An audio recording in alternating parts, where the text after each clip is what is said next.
आगा वालेकुम अस्सलाम। आगा मैं कश्मीर से बात कर रहा हूँ।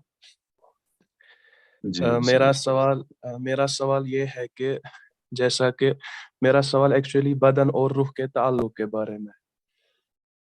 क्योंकि कुछ लोगों का कहना है कि रूह जो होता है वो इंसान के बदन में होता है, लेकिन अगर हम ये कंसेप्ट लेंगे कि इंसान के रूह में बदन है, तो चूंकि रूह एक अनलिमिटेड और लामहदूद शय हम कह सकते हैं या चीज है, तो इससे महदूदियत लाजिम आती है। या कुछ लोगों का कहना है कि कोई कुछ आलम है, अवालिम है, तो उधर किसी जगह रूह होता है।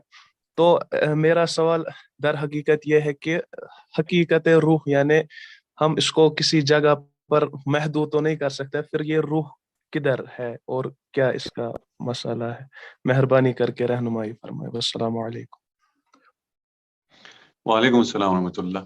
जी माशाल्लाह, बहुत अच्छा सवाल के बाज लोग ये समझते हैं कि हमारी रूह हमारे जिस्म के अंदर है या हमारी रूह कहीं और महदूद है। नहीं, ये दोनों बातें सही नहीं है। वाकई इंसानी रूह मुहीत है इस वजूद पर और दूसरे मौजूदात पर।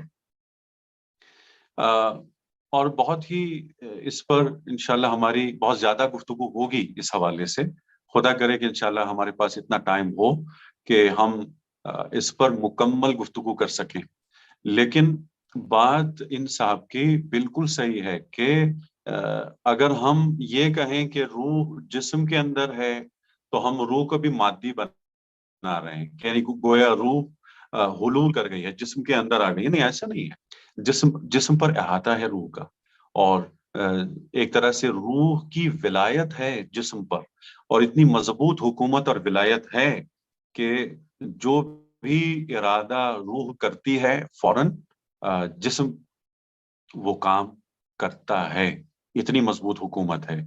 रूह मादी नहीं है, रूह मुजर्रद है। रूह की जो खुसूसियात हैं वो मुजर्रदात की खुसूसियात हैं, यानी मादी नहीं।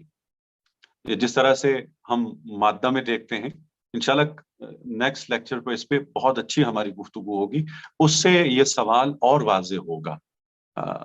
जी, दूसरा सवाल इंशाल्लाह।